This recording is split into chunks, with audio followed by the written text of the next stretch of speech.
I'd also just like to welcome everyone to this webinar. My name is Denver Grigg.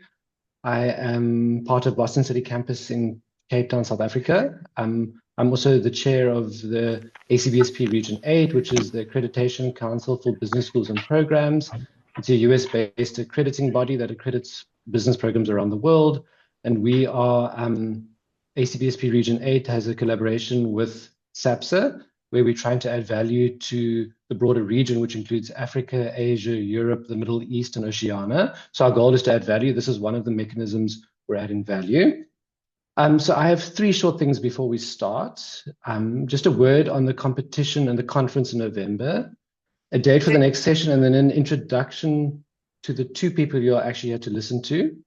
Last time we looked at a competition your students could enter. That's the Cesim Elite competition, which was the previous webinar. You're welcome to go to SABSA and Boston's YouTube channel to find out more about the competition. Today is about what happens when a simulation stops being an extracurricular activity and becomes part of the course itself. So we're going to really get into how simulation can be applied within our own teaching and learning, which is really exciting. Two things worth knowing before we start. I already mentioned this, but the first is the Cesim Elite ACBSP Region 8 qualifier. It is a business student business simulation competition. It's free to enter. It's open to anyone in that region that I just mentioned, Africa, Europe, Asia, Middle East, and Oceania. And it's open to any business school and all students in postgrad and undergrad from those areas. This doesn't exclude China, Hong Kong, Taiwan, Macau, and Vietnam. They have a separate competition. So it's part of a very large global competition. And you do not need to be an ACBSP or SABSA member. Anyone in higher education can compete if you're a student. The part I would draw your attention to is that every team and the faculty member who coaches them gets full access to the Cesim platform for the duration. So you'll get full access to the Cesim platform to be able to actually enter the competition. There's no charge for that. Entries close on the 4th of September. You can see the QR code there to register. Students can register and register the coach. So we encourage everyone who has students who are in the field of business to enter the competition. And the second thing to mention is our conference. In November, we're hosting the ACBSP Region 8 conference in Africa for the first time. It's going to be at STIAS in Stellenbosch. And we're very excited to make a very meaningful conference around AI and how we engage with AI in teaching and learning, in business. And so we have a range of dynamic speakers there, and we encourage anyone who's interested to enter. You don't have to be part of ACBSP. We're really trying to make it a worthwhile and interesting conference. So 3 dates. 1, enter team by 4 September. It costs you nothing. The link is on the Region 8 site. 2, the next session in this series is on 25 August, when we have someone from the Netherlands and Hungary, Dr. Katalin Kovacs, who will look at assessment foundations, which is in support of academics and practitioners who have never designed their own assessments before. So we're very keen for anyone who's new to assessment design to attend that session. And then please join us in Stellenbosch from 5 to 7 November.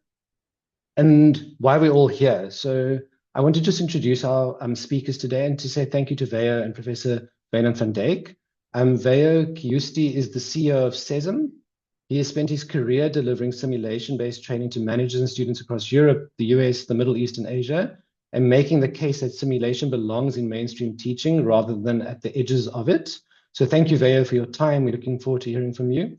And then we have Professor Wynand van Dyk, who's from Stellenbosch. He teaches advanced strategy management in Stellenbosch University's Master of Engineering Management program. He has much experience, and he came to that after 30 years leading strategy and capital projects in mining and minerals across Africa and the Americas.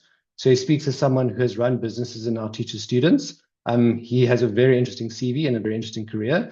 So thank you to both our speakers. And Wynand, over to you. Very much looking forward to hearing from you now. Good stuff. So yeah, thank you so much and for the invite to talk about using business simulations in the curriculum. As Denver mentioned, first proviso, I'm not an academic. I actually got an industry track record of 30 plus years and got to a point in my life where it's good to hand back and give back to students. But I've been part-time involved with Stellenbosch since 2014 and actually been using business simulations since that time. So quite keen on sharing some of the thoughts on how you could use it in your courses. What I'm going to talk about, just I guess it's fair to touch on what is a business simulation, then talk about the pedagogical case, why do it, how to fit it into your curriculum, something that I call the debrief, which is most probably the most important part of it all. Some pitfalls when you're facilitating it, and then I thought it would be good to just put a brief checklist together. You're more than welcome to answer, ask questions. Denver, if I could ask you, because I will not be able to see the chat as well. If there's any specific question that comes up that you want me to address while we're going, you're more than welcome to interrupt me. Otherwise, we can park the questions till we're done. When I'm done, I'm going to hand over to Veijo, and he'll talk about the AI side of things. All right, so business simulations, what is it? At the end of the day, it's a dynamic model of either a full company or maybe a department like a hotel or a project. And students makes a bunch of decisions, usually live, and they kind of have to then live with the consequences of those decisions as it unfolds over time. And there's a broad spectrum of these. It could be either like a board style game, Monopoly on steroids, which you typically have to do in class. It could be some single domain simulation. So let's say it's a specific project that you're dealing with, or could be even something as big as a international business that you're running with a competitive market out there, and various teams are playing the game. My personal experience at Stellenbosch, where we've been using it, primarily in the project management space since 2014, we've been using a simulation. And this is for all our undergraduate final year engineering students. So that class used to be somewhere around 400. It's now well over 600 students at one shot in the class. And we play this simulation over 12 rounds throughout the entire semester. We've now expanded that into our postgraduate, a different simulator that we're using, into some of our postgraduate project management training. And this year, I've recently joined this Masters in Engineering Management program at Stellenbosch. And as Denver mentioned, I lecture the Advanced Strategy module. It's a module that we've completely redesigned. And we've incorporated global business strategy simulation inside that module. I think something that will come back later. What is really important here is you get different types of business simulations. For me, the one that works the best, or the type that works the best, is where teams actually compete against each other, and every decision that a team makes influences the outcome of every other decision. So they're not playing against like a model answer that's built in somewhere in the software. They're actually competing against each other. And the reason for that is, in today's AI world, AI or a large language model simply cannot predict what other teams are going to do. So therefore, the students cannot dump it into AI and ask AI to, what would be the best move here, because purely the language model won't be able to say, well, what is the other teams in this simulation actually gonna do? So what's the case? Why not just stick with lectures and case studies like we love teaching in business schools? Well, there's an interesting piece of research, and there's several others done by Flakopoulos and Macri in 2017, and they looked at 123 higher education studies, and they kind of grouped the benefits into three broad groups. Certainly cognitive benefits, so the ability of students of actually acquiring knowledge and improving their conceptual understanding. There's a behavioral aspect, kind of what happens when they're working in teams and they got to kind of defend their decisions or their recommendations. So they start learning each other or teaching each other. And then this the whole motivation piece, where students, it actually increases the level of engagement. That's that finding. My personal experience, For me, there's a massive difference between knowing about something and actually acting within a situation. And I think the main one is it forces students to deal with making decisions under uncertainty or incomplete information. So it's mimicking what's happening in real life. Because I just don't know what my other teams are going to do. And because the other teams then do something, start a price war, whatever, suddenly I didn't see it happening as a student, and now I've got to react to that. And that learning experience is just massive. I think the second piece for me from a benefits perspective is these consequences unfold over multiple rounds. If a student does a simple case study, it's purely critiquing somebody else's, this is what's happened, and it's easy to sometimes criticize in retrospect. But now you've got to live with your own decisions. And that is a rich learning experience for students. When it gets integrated across connected systems, so there's a HR component and I've got to pay people and suddenly I'm starting to lose people, and there's a marketing side and a financial side, that collaboration or that integration enriches learning a lot. Very specifically on the undergraduate side, but certainly on a postgraduate side, the teamwork under pressure. Some kids love getting into analysis paralysis, and this is because there's a time clock when decisions got to be in. It's forcing them to make those trade-offs. There's a motivational pull, very real, running their own company or managing their own project. It gets the students involved. They seemingly love doing that. And if, as I said, from a case study, it's a single situation, this thing is live and it's dynamic, and it cannot replicate what happened last year. Every time you play these simulations, they end up with a new set of answers. And that alone makes it interesting for the students. Okay, so how do you fit it in? My first recommendation is think of using these as a data generation engine in group assignment work. So I embed it as into the module outcomes. So as the theory gets developed over a module, sometimes and it depends on which one I'm parking, sometimes I'll park a little bit, and then somewhere around week 3 or week 4 of the module, we start introducing the simulation. Students at that point in time has got enough theory that they can start engaging with it. And then as the theory gets developed, we introduce the assignments as we go along. So sequencing it and building it into the overall learning outcomes is in my view, the trick. When you're dealing undergraduate, and I know we're talking business schools here, but for us, because we're dealing with undergraduate students and EXA accreditation, which is our engineering council, we align our graduate attributes into the assessments as well.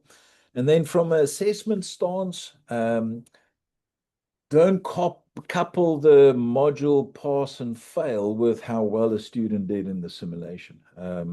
In other words, students that get stone lost in the simulation, what we trying to assess here is the quality of the reasoning. So what happened? Why are you lost in the simulation? And they could still do really well in the module. But at the same time, it is always good to give the students some skin in the game. So we would typically award like a bonus for where they end up, they're standing in the game, rather than penalizing them at all. So teams that comes first, they get X% additional marks, down to 0 if you end up stone lost. But so it gives them some incentive to keep on playing and to keep on engaging, but we never penalize the students for playing a bad game at the end of the day. I think the most important piece is this thing called debrief. Sometimes you actually got to stop the action and midway while you're playing and almost force the students to start thinking, what did you decide, what happened and why, and what will you actually do differently? And we take that, call it debrief cycle, and embed it into reflective assignments. So the idea here is that we don't play 12 weeks back-to-back flat box on 12 rounds and then we're done and we have an assignment right at the end. We actually play a little bit, pause the, call it gaming action, let them do an assessment or a group assignment. Inside that group assignment, let them debrief about what they've been doing, and that enriches the learning. So kind of the see one, do one type of experience. And then once they pass that assignment, we start playing again and we repeat that cycles, typically 2 or 3 times through the semester. We also use trial runs quite deliberately. It gives the students a kind of a space of free learnings. But we actually use those trial runs usually in developing their first assignment. So in the strategy simulation, for argument's sake, we play 3 rounds of trial runs, and then we say to them, okay, use the answers that you got out of that trial run to develop your initial strategy. And that initial strategy for their game is kind of their first assignment. And then we play 4 rounds and then come back and we say, okay, right, now you start analyzing, because the theory has developed that they can start analyzing market position and. So now you analyze that and look at how would you change your strategy and why. And we keep on repeating that cycle. Couple of pitfalls. Competition motivates, but you got to manage it. So we reward standing, we never punish standing. So teams getting stone last, you want to keep on dragging along. We use it mostly as group assignments. The key bit here is keeping contribution fair. Invariably in group dynamics, there's some people not drawing their weight. We use a buddy rating system or peer review system where only if you're a statistical outlier to the total class, we will start penalizing you and pretty much adjust their group mark to an individual mark. That's what we do there. Always have a backup plan. These simulations are remarkably stable. However, they do fall over sometimes. So this specific year, in a class of 642 students, we've had a simulation falling over on us. You just got to have a backup plan. If something can go wrong, it most probably will. And it allowed us to pivot on short notice. Got to keep on communicating with the students during those times, pivot, and still had solid assessments at the end of the day. And lastly, in terms of students, set clear rules of engagement. So we spend a lot of time introducing students to it, getting them working through the tutorials, understanding the game and the context of the game and why we use it. And then we actually start playing the game. If we just go gung-ho right from the word start, it creates a lot of uncertainty and students don't like that. Typically, that's been some of the feedback. Last pitfall, and this is just, on the facilitators, you've got to prepare as well. So actually go and spend time and play the game yourselves. Anticipate the questions, try and break it, try and see where things go wrong and have the proper answers to those. Last slide before wrapping up, kind of a checklist. For me, number 1, choose the right simulation. Get one where teams compete against each other so that there's no computer, call it model answer, because that inter-team dynamics, AI simply cannot replicate. Resource it honestly. It takes prep time. You got to think about where you embed it and how you embed it in the curriculum. There's license fees associated with all of this, so keep that in mind. So that's resources, and you need facilitator time as well. You got to, as a facilitator, be ready and be willing and able to help out. Match the content, match it to your context. So take into cognizance class size. As I said, we've managed this over with a class of 600 plus. Postgraduate, it gets a little bit more tricky. So you want the groups to be smaller and getting a better contribution there. So think through that. Think about technology and how you deliver it. We've delivered it both classroom, online, and in hybrid mode, but you got to just adapt your assessments and how you embed it wisely. Run a trial round, as I said. As the facilitator, you got to understand how you want to play this game and actually go through it yourself and experience it. And then last but not least, start small. Embed it into one module, see how it works for you, learn from it, and then iterate from there. Start applying it more and more as you see the benefit of it, and just have a look at how your students appreciate it. And with that, yeah, thank you from my side. Good luck if you go down this road. My QR code was right up front on that first slide. I'll send these slides to Denver and Anne, and you're more than welcome to connect with me, and I'll see if I can help wherever you go wrong. Thank you.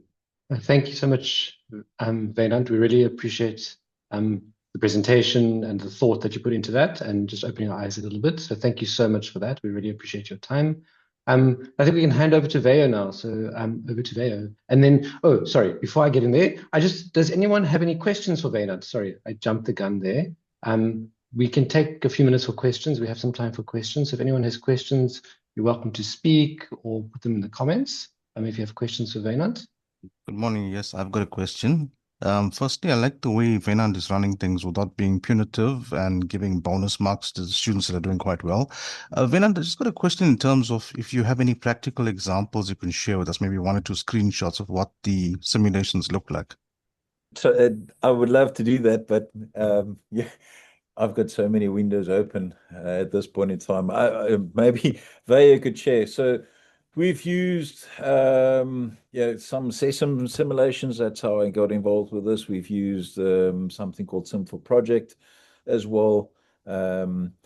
They vary. So just showing you one screen. There's multiple screens that students typically work through and have to analyze data and be able to then get data on a run-by-run basis. But maybe Veijo, the idea would be to share some of your Cesim screens, and that'll help people as well. I'm okay with it. Sure. Thanks for sharing. Appreciate that. There was a question on, is the simulation graded as part of the formative marks? You did touch on that in your presentation.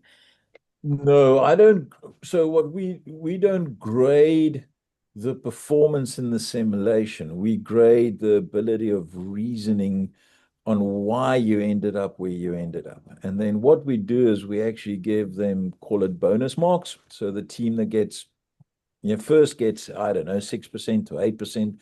And then the second place team gets 5, 4, 3, 2, 1, depending on how we structure that specific simulation. So there's some skin in the game.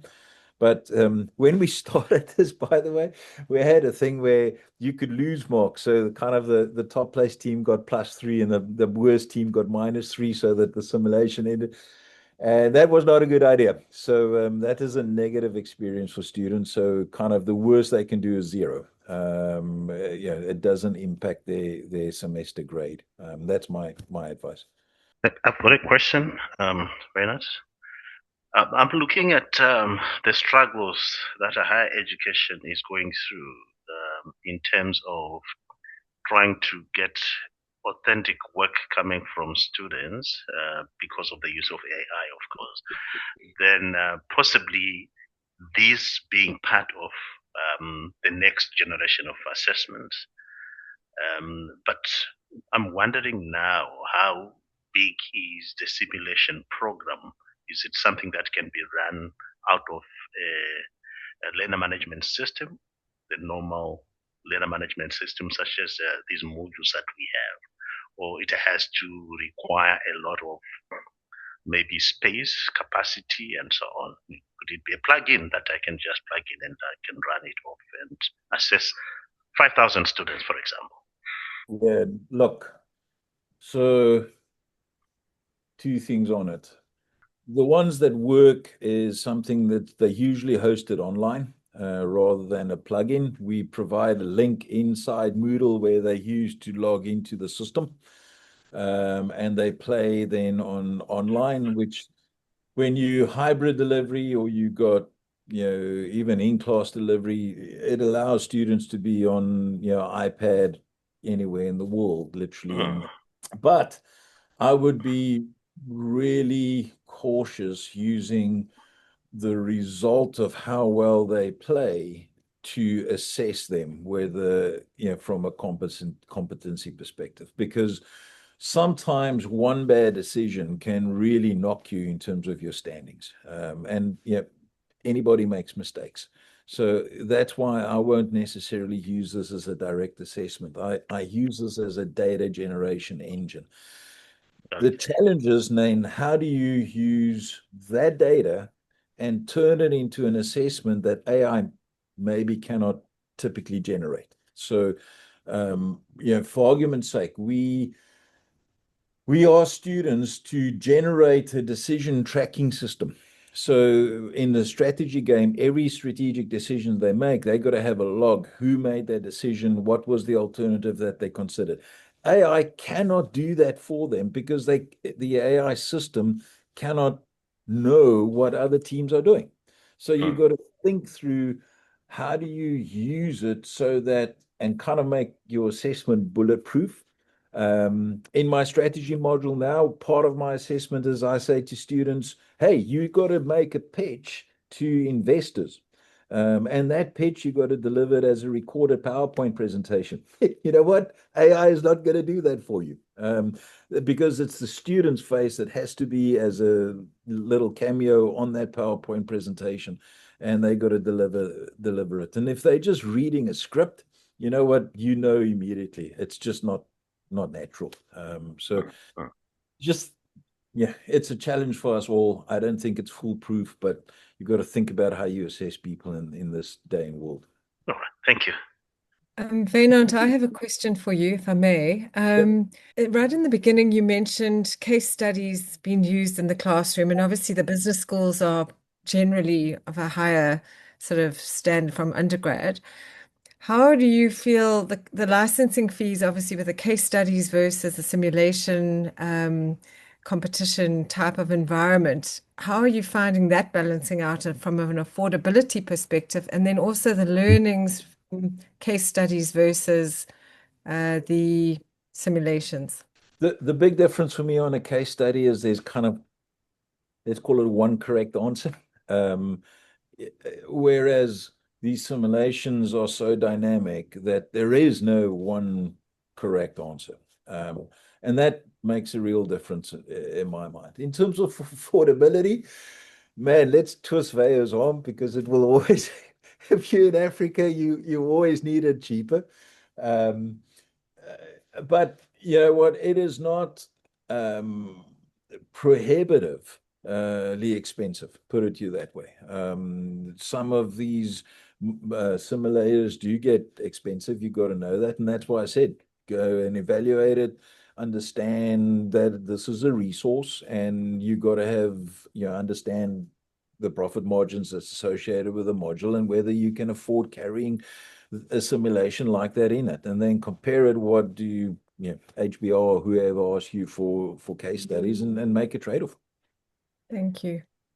And I think obviously I'll just carry on one point and then I'll finish off from my side. But I suspect that the simulation is really cutting through the AI generated content that the students are coming up with, no matter what level you're at. So that, as you mentioned before, that is really quite a key learning capability going forward.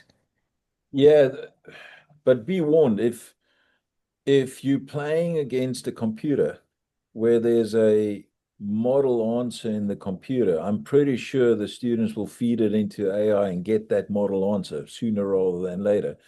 And next year comes around, then you're going to be dead in the water. So the beautiful part of some of these simulators, all of them that I've used, is they actually allow you to configure things. So we add unwanted events inside these simulators as time goes by. Students don't know what it is. It's different every single year. So they get money, they lose money, resources gets lost. All sorts of things happen that they never expected. And because of that, it's new every year. There's no way that they can feed that into AI, and AI, unless AI understands what I'm doing. But then I've got a data breach. It's as simple as that. So, and for me, that's at the heart of it. And then you've got to figure out, how do you build the assessment associated with that? Perfect. Thank you so much. I think we can now move on to Veijo's presentation. So thank you, Wynand, and over to you, Veijo. We look forward to hearing from you. I was saying that very, very nice comments from Professor. Everything resonated so much, and this thing that came up a few times was this, like, do not use the results for the grades, and that is 100% true, because the idea of the simulation is kind of like to make mistakes and have fun doing it. And if we start grading them for the mistakes, then it becomes counterproductive. But anyway, so I usually start these by just telling my own brief history, and I'm going to do the same again. So the reason why I'm here is that I used to be a student at the Aalto Business School, or back then it was called Helsinki School of Economics, and that was in the early 90s. And during the first year of the studies, I was rather frustrated young man, because there was these topics about, accounting, operations, human resources, marketing, but there was nothing that really connected those different topics. And until the second year, we had this course called Business Game, and that became a transformative learning experience, because that really helped me to understand how the different pieces of business actually work together to create value. Back then it was done in a very ancient ways. We got this kind of piece of paper where we put the numbers, gave it to the professor, and waited 2 weeks to get the results. But nonetheless, it was a very good learning experience. And then later, after graduation, then me and my business partner, we joined forces, and now we have been doing this more than 25 years, providing these simulations both for corporations and higher education. Now, AI came into the discussion, obviously, and that there's no way to avoid it. And I'm going to focus mainly on the AI aspects and how it links to simulations. And I want to start with this quote from Vivian Ming, neuroscientist. I was listening to her interview, and she said something that resonated very much. Problem with the tech world is that we build products that at best make people better while they are using them, but they are worse off compared to where they started when they turn them off again. And now, I don't know if it's good news or bad news, but students also seem to be aware of it, because in a recent study in the US, 8 out of 10 students say that it's either very likely or somewhat likely that AI will have a negative impact on their learning. So this altogether, the AI comes very much into the education and learning of this current day and age. At Cesim, we are a business simulations company, which means we create environments where students can experience business decision-making in a competitive setting. So typically the students work in teams. It doesn't always have to be a team, but typically they work in teams, and they operate their companies over multiple decision-making rounds, very much the way that Professor Wynand was just describing.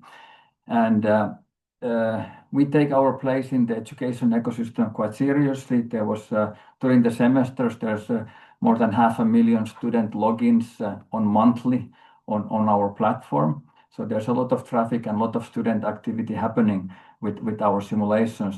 And we have 2 distinctive target groups for our AI efforts. Now, we have been working with AI since it came out back in the late, since generative AI came out in late 22, we have been working since then. And we have 2 distinctive target groups. It's the instructors and the students. And now for the instructors, let's say educators, from our perspective, they are the wisdom workers. They are the ones who should teach understanding to the students. And our task at Cesim is to make that task as convenient and efficient as possible, which means that the instructor doesn't have to know every single detail of the simulation. AI can kind of complement the instructor in the process. The main task for the instructor is to use the simulation for the benefit of the students. So we have integrated what we call tireless teaching assistant on the platform. It's fully integrated on the platform so that it knows the context and the state, all the results and everything else it's aware of. And then we have integrated multiple, like the frontier models, so that you can choose which LLM. If you like ChatGPT, you can use that one. If you like Claude, you use that one, and so forth. So it's fully integrated teaching assistant for the instructor, who can then analyze results, surface like teachable moments, and other important elements, like Professor Wynand was saying. Debrief is where most of the learning happens, and with the AI we have made it much less effort intensive from the instructor's point of view. Now, the other piece regarding the AI applications is for the students. We call it AI Coach, and it's a thinking partner for the students. So that helps the students to kind of test their different ideas. It doesn't give direct advice, but it helps them to test ideas and then deepen their understanding of the different kind of concepts during the course. And it's designed to manage the cognitive load, so that it's kind of like a working memory for the students while they are working in the simulation. But as said, it doesn't give direct answers. If I'm asking what should I do next, it's not going to tell me what I'm supposed to be doing next. All right, now just a little piece of statistics from the tireless teaching assistant, because this has been out already since 24. And I thought it would be interesting to share, because it's always, in the tech world, it's kind of easy to create different kind of products and features, but then the adoption is always what matters. So with this tireless teaching assistant, now it came out in May 24, and these statistics run until May 26. So during the first year, we had 2,194 instructors who were using the assistant across 42,500 some conversations, across more than 6,600 simulations. So clearly the numbers are there. We see that the instructors, the educators, they find the assistant useful in their learning processes. And what is also nice is that we see the intensity growing, like the power users have increased from 50 to 187 over 1 year. The 10+ chats have gone to 4 figures. And then super user is up to 1,000 chats within a 12-month period. Obviously, these numbers are very dependent on how many courses and how big courses they are running, but still the overall development is very positive. Now, there was a lot of discussion about assessment in the previous discussion, and I thought that sharing something from the kind of field can be beneficial. Our client Telecom Paris, they run once a year this kind of like 200+ strong cohort as a capstone course.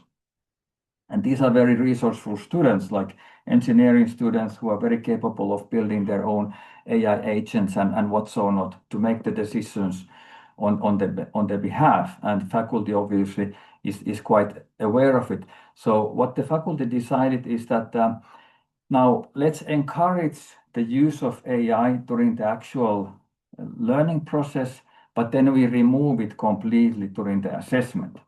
So when the students, they were playing the simulation rounds, then the faculty was using the AI assistant to create questions, like team-specific questions, So they actually created like a team-specific narrative based on the history of the students from the game.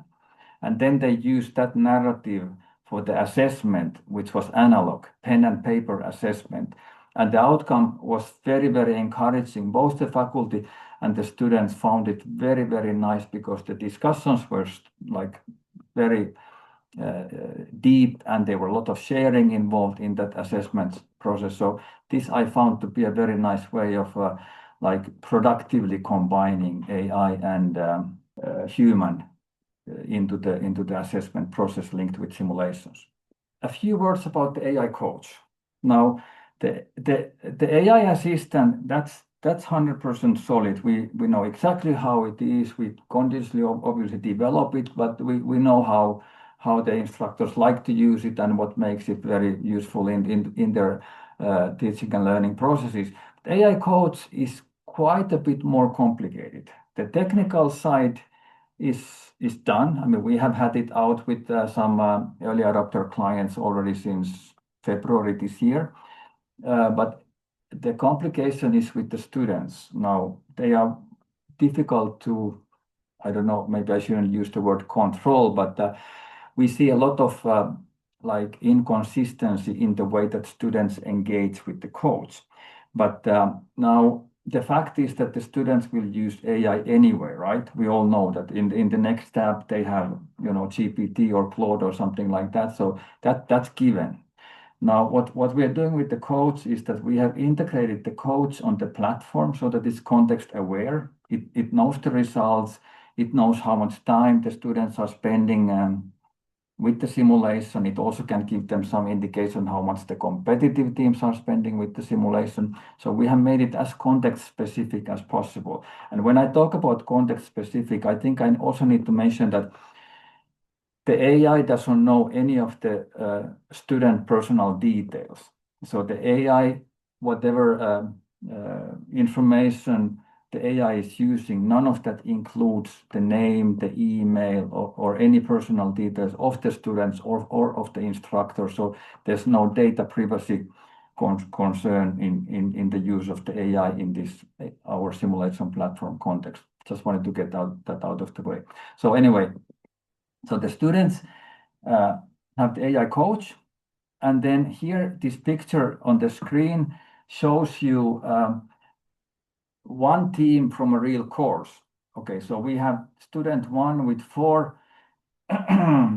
conversations in one round, 21 conversations on another round. So you get the point. So that this shows you how the students are in a different way are engaging with the coach. And once we are able to make this more consistent so that there's more interactions, we can already now see a lot of valuable information, or the faculty can see a lot of valuable information from the coach interactions. But once this is more consistent, then it can also be used for formative assessment quite effectively, because it gives the visibility. Plus then it can also provide the students themselves feedback at the end of the course, how they engage with AI in a professional context. So there's a lot of potential with the coach, but still there's a lot of work to be done to make sure that it's being used consistently, and that's how the full value is going to be generated. And now I'm going to finish with this. So AI in education shouldn't make students better only while they are using it. And simulation is, in our opinion, it's a way to make that distinction. And it also appears that students want simulations, because in a 2026 GMAC prospective student survey, the hands-on experience through business simulations and practical applications was ranked as the #1 form of AI integration that prospective students most want in their ideal program. With this, I say thank you very much. Also on the slide, which you will receive later, is our contact information. My colleague Graham Kirkup, who's also in this webinar, he's managing our African higher education partners, so he's going to be more than happy to provide. There was somebody asking about the technical access to simulations or some screenshots. Obviously, we're more than happy to provide you with all access that you want. And now, if you have any questions, then I think we still have 8 minutes. Thank you, Veijo. That was very practical and engaging, and I think really worthwhile. And can I make an observation while Veijo is stopping sharing? Of course. This AI coach is a really lifesaver, especially if you've got a big class. So if you've got a big class and lots of groups that you've got to give individualized feedback to help you to analyze their data and give the students guidance, man, that makes my life as facilitator so much easier. So yeah, it's a great application from that perspective, and a good addition. Yeah, absolutely. I was just wondering, obviously you provide training if someone wanted to do this for the first time, how they would go about setting up the types of questions and the assessments. Wynand, you've obviously done this for quite a number of years now, so you're quite skilled at it. I mean, what advice would you give to someone just starting out? My advice is you've got to play the simulation. Once you play the simulation yourself, and specifically in Cesim, they allow you kind of like a dummy game to play. There's all these others have got an ability of playing the game yourself.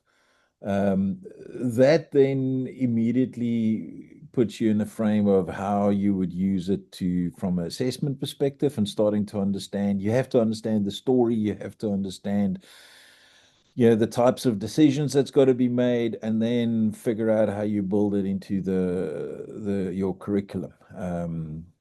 But there's no replication for, they can tell you whatever you want to. You have to actually play it yourself to understand how it fits in. And then, be pragmatic about it. Even if you have played it yourself, you'll discover students take you to places with their decisions that you never thought of. And then, you just got to sink or swim. Yeah, literally, you got to adapt and take it from that. Perfect. And there was a question from Ite. Ite, I don't know if you want to mention it. Obviously, Cesim is here with Veijo talking about the Cesim product. But Ite was talking about other providers, marketplace simulations or in-change for the best holistic learning experience. I guess across all the products, there must be, I think, Cesim, you're the market leader. Veijo, is that correct? Yeah, I'm happy to talk about any of the other products. We didn't try to make this into a Cesim pitch, so this is more about the general benefit of simulations overall. But yeah, I mean, when like I think Professor Wynand also pointed out that you need to pick the simulation that's right for you, and we obviously like to think that our simulations are right for everybody, but that's not the case. So we always provide test access and share whatever experiences that you want in order to support you in your decision making. So. No, thank you very much. I'll actually reach out to you. I'm pressed for time trying to make a decision. I was not aware of you. I've engaged with Marketplace and in change, so we'll definitely reach out to you, especially regarding the AI coaching. It sounds quite innovative and something that will be quite helpful. Thank you. Yeah, thanks. Yeah, so on the AI side, the terms get a bit mixed up sometimes, but anyway, so the AI assistant is the one for the instructors that also Professor Wynand has been using quite successfully, as I understand. And then the AI coach is the one for the students that helps them to deal with the kind of decision-making processes. But these are the two kind of domains of Cesim AI. But anyway, happy to help whenever you want to evaluate Itai, then just let us know. Awesome. No, thank you. Will do. Yeah, from my side, all of these providers are willing for you to go in and play around with their software. Register, get a view of what it is, what they're using, and then figure out what you want to achieve and how you can match it to the story. So I knew what I wanted to achieve with specifically a project management one that moved a lot of the options out of the equation for me. And then, similarly with a company piece, there's a story that I wanted at the back end to use, and then that story then kind of eliminates a whole bunch, and then you got to make a choice about who you want to use. Great, thank you. I just did a little AI chat on the side. I was considering, the differences between cases and simulations, and ACSB and the Case Center are talking about evolving the case method for the AI era rather than replacing it, because I was wondering how simulations would replace the case method. And they just said the difference is actually quite fundamental. The traditional case says, here's what happened, what would you do? And a simulation says, you are in charge, do something, now live with the consequences, and what will you do next? Which is really much closer to management itself. So I sort of think that sort of sums it up quite nicely, of where we're going to move with all this training and assessment and the flexibility that assessors and teachers and lecturers need to provide in the classroom. So I think that's quite complicated. Can I just make a quick comment now? I saw there was a question coming about the LMS integration and models and so forth. So yes, the simulation platform, it can be used kind of outside the LMS, or it can be integrated as a single sign-on with your learning management system. So whatever works for you is possible. Okay, amazing. Thanks. Yeah. Well, I think if we finished, we are out of time, and if there are no more questions, obviously you're welcome to reach out to Veijo or Professor Wynand or Denver or myself if you have any further questions or would like further information on this. I think it's a fascinating topic, and I'm sure it's not going away. So we look forward to seeing the progress of this going forward.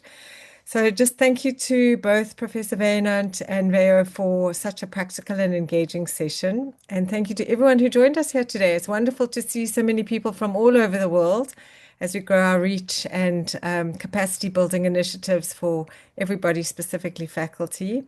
And we hope that you start to use business simulations, and really look forward to you registering your students and participating in the Cesim competition with ACBSP later on in the year, and also attending the conference in November down in Stellenbosch. We hope everybody comes there. So our next topic is going to be on the 25th of August. Denver mentioned it earlier at the beginning, with Kathleen Kovacs from Peregrine on Assessment Foundation. So hopefully we'll see you there. And the registration links and everything are on our LinkedIn profile. So please follow us there and keep in touch and keep sharing the good work. And we look forward to seeing you in the future. So thank you, everybody. Denver, is there anything you'd like to say? No, just thank you, everyone, and thanks for participating. We look forward to the next one. And the presentations will be made available with the contact information. So then if you want to reach out to them. So, yeah. Thank you, Veijo. And we'll send out the recording of this also to those that registered and weren't able to attend today. So hopefully that will also increase, and you're welcome to distribute that as widely as you want to. Thank you, everybody.